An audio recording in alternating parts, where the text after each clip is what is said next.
Hi, and welcome to Circle Time today. We're going to be having fun learning about letter P and pumpkins. Before we get started, though, let's get Sue to come out and let's tell a Bible story. Sue, come on out. Do you want to say hello, Sue, to our friends?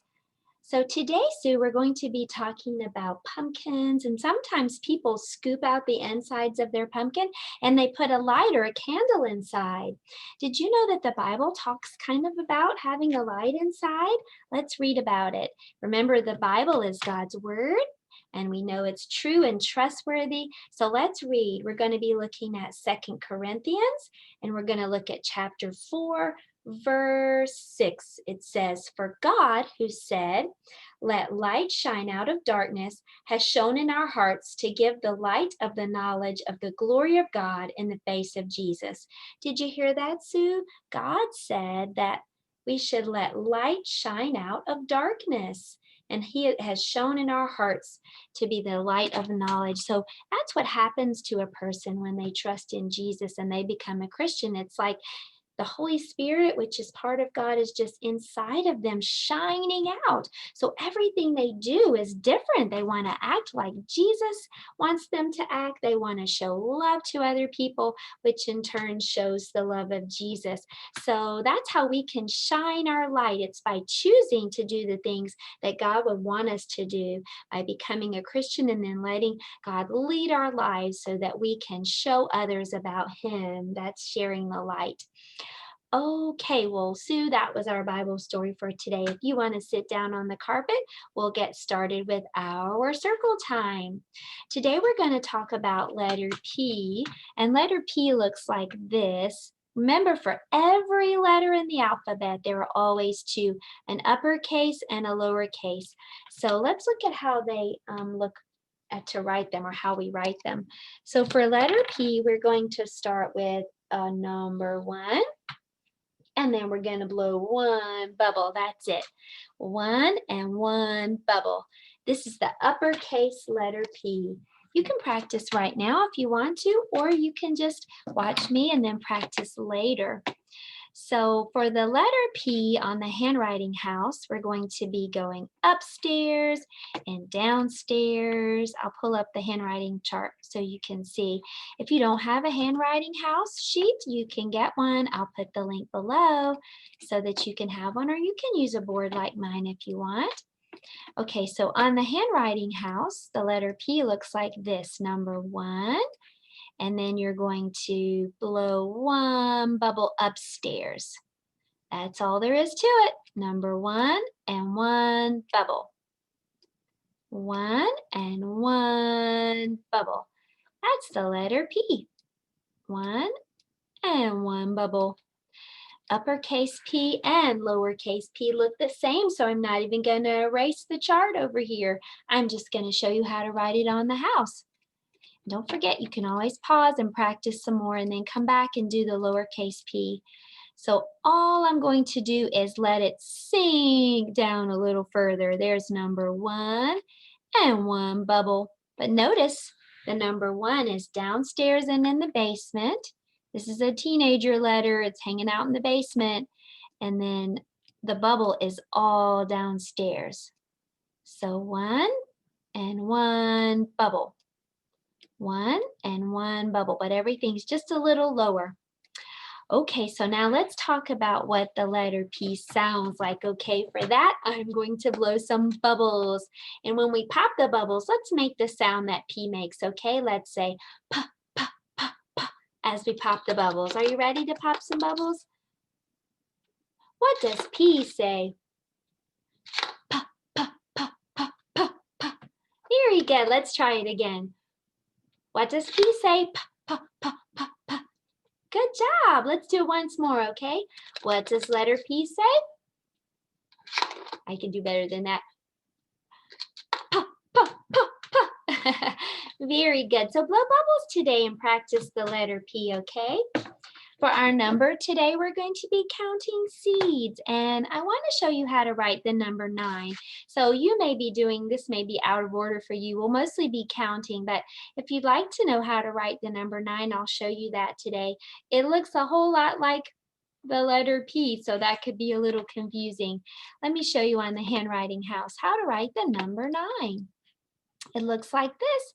There's a circle and then a number 1. There's a circle and then a number 1.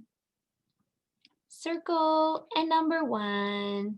The number 1 is on the right side after the circle. Let's count some pumpkin seeds, shall we? So for that, I'm going to pull up a little pumpkin counting mat. And will you help me to count the seeds and put them inside? Okay, here we go, everyone.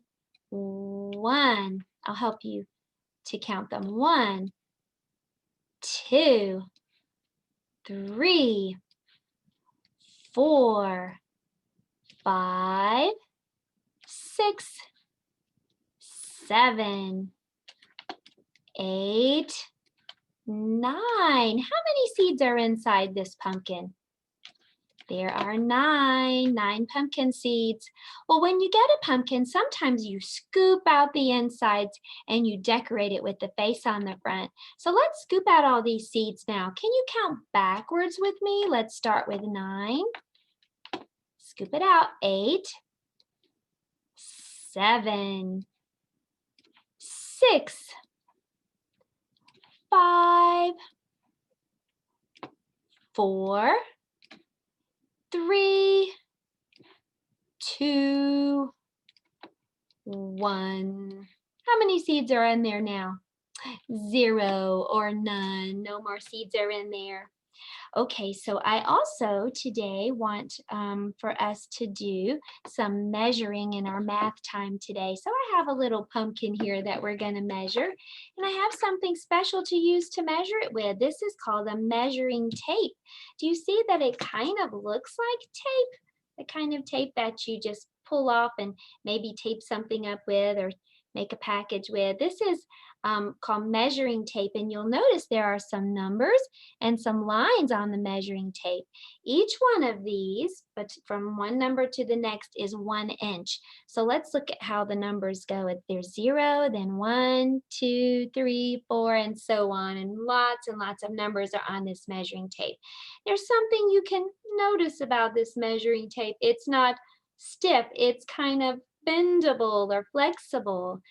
So that's because it's not really meant for things that are straight. You can use a ruler for that, or measuring another a long measuring tape that's more stiff. This one that's kind of like a rope is mostly for things that are round, for measuring things that are round, like my pumpkin. So let's measure around this pumpkin. And if you have a pumpkin at home, later you can maybe measure it. So I'm just going to go all the way around the pumpkin, and then I'm going to look at the number. There it is. Look at what number it is. When I get all the way back around, I can see that that's the number 13. So that means that this pumpkin is 13 inches around. That's how big the pumpkin is. 13 inches around. So that's pretty cool. We used a measuring tape to measure around a pumpkin today, and our pumpkin was 13 inches. I wonder how many inches your pumpkin will be. Maybe you can comment and let me know how big your pumpkin was. Okay, so now we're going to talk about our shape. Our shape for a few days is going to be the hexagon. We're going to talk about it. Now we've already, if you're going in order, you probably remember that we've already talked about the pentagon. How many sides did the pentagon have? The pentagon had 5 sides. Very good. And today's shape is going to have 6 sides, okay? So let me show you we did penny pentagon last week. This is honey hexagon. A hexagon has 6 sides. I'm honey hexagon. I live in a hive. I have 6 corners and 6 sides. So this is honey hexagon. You might remember that a long time ago, if you've been watching all the videos in order, you might remember that we did letter B, and we did B as for bees, and we even looked at a a honeybee hive or honeycomb, and we said that it looked like hexagons. There's a picture of it. See all the little shapes? They have 6 sides. These are little hexagons. So that's why in our story, in our little poem that we just did, it said, I live in a hive, because a honeybee hive actually has little hexagon shapes, holes in there. So that's our shape for this week. We're just going to introduce it today and we'll keep working on it all week long. Okay, so now let's talk about our color. Our color for today and for some few days is going to be the color white. So the color white is spelled like this, W-H-I-T-E. So let's take a look at a little poem, and all of the links will be below for all of these things that I'm showing you. Okay, so this is how to spell white, W-H-I-T-E. That spells white. Sing with me. Milk is white and so is glue. Ghosts are white and they say boo.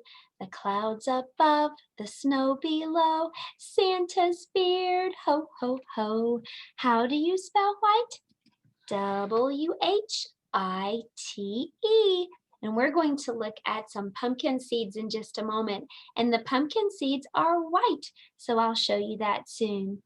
Okay, so we did our letter, our number, our shape, and our color. I'd like to do a sight word today, if you don't mind. Our sight word for today is can. These are the pre-K Dolch sight words, and if you want to do them with us, you can do that. They're super fun, and you'll be surprised pretty soon when you see them. You'll know just what the word is. Today's word is can. Can you say that? What's this word? Can. Let me move it over here. What's this word? Can. Let's let it come from the bottom. What's this word? Can. Let's let it fall from the sky. What's this word? Can. Very good. Let's see if you remember some of the other words we worked on, okay? What's this word? Good job. What's this word? And. What's this word? Away. What's this word? Big. And what's this word? Blue. Each week we add 2 more words. What's the word for today? Can. C-A-N. Can. Well, that was a lot of fun. Now it's time to learn about pumpkins. We're going to be doing the parts of a pumpkin, and I even have a story to read to you. So let's get started. The first thing that we're going to learn about is that a pumpkin has a stem. A stem is the part that attaches a pumpkin to the vine. The stem brings water to the pumpkin. When the pumpkin is growing, the stem is green. But when the pumpkin stops growing and when we cut it away from the vine, it turns brown. The next thing that we notice is the orange skin on the outside part of the pumpkin. The orange skin is nice and tough. That's so that bugs can't get through it and eat the yummy insides. It also helps to protect the pumpkin from getting bruised. The next thing that we notice are these lines on the side of the pumpkin. The lines on the side are called ribs. You have ribs too, but they're on the inside. A pumpkin has ribs on the outside. They're just the lines that run from the top to the bottom. If you open up a pumpkin, the ooey gooey stuff inside is called pulp. This is the part of the pumpkin that you cook. You can make pumpkin pies with all this yummy pulp. Also inside, you'll see seeds. What color are the seeds? That's right, the seeds are white. That's our color for today. The seeds can be roasted for a yummy snack, or they can be saved and planted next year. There's also some things that look like string inside the pumpkin. It kind of looks like spaghetti, but it's not spaghetti. These are strands. They're the stringy, slimy part that hold the seeds. I have a story to read for you today, and it's called The Pumpkin Parable. This story was written by Liz Curtis Higgs. Let's read it today, the Pumpkin Patch Parable. The farmer grew many different things in his fields. He grew tall green corn and big red tomatoes, long yellow squash and little green peas. People eat that stuff for dinner. There's a verse on each page, so if you want to buy this book and read the verses, that's a lot of fun. Also, look for the kitty cat or the puppy on a lot of the pages. The farmer especially loved to grow pumpkins. In June, the farmer planted his pumpkin seeds just like he did every summer. The seeds disappeared into the ground in neat rows and grew there in the dark all through the 4th of July.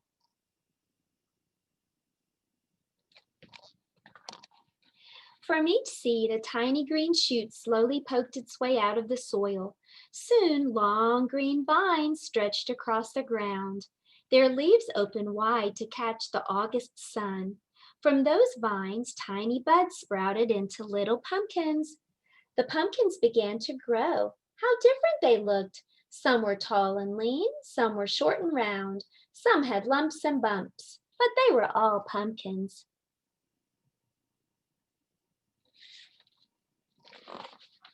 October came at last. Every night grew dark earlier than the night before, and the farmer knew it was harvest time. His workers brought in the ripe pumpkins. Which one would the farmer choose? Did you spot the cat? The farmer picked up one large pumpkin, taking great care. Pumpkins are tough on the outside. Remember, that's called their skin, but break into smithereens if dropped. He washed off all the dirt, holding on tight. Next came the messy part. The pumpkin was filled with seeds and slimy pulp. The farmer had a special plan for his chosen pumpkin, so the seeds and slime would have to go.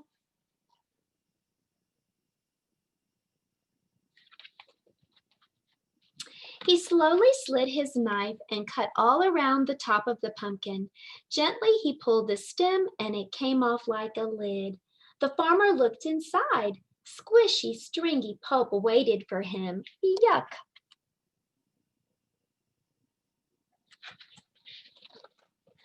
The farmer carved a triangle for each eye. Pumpkins have eyes that don't blink or turn away. They see everything. He neatly made a little square for the nose, and then he carved a big, wide smile.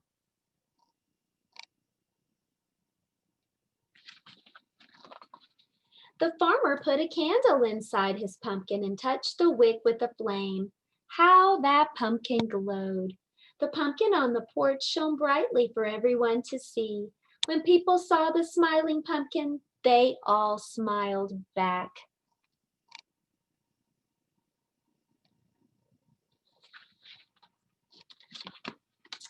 All the neighbors knew that once again the farmer had turned a simple pumpkin into a simply glorious sight.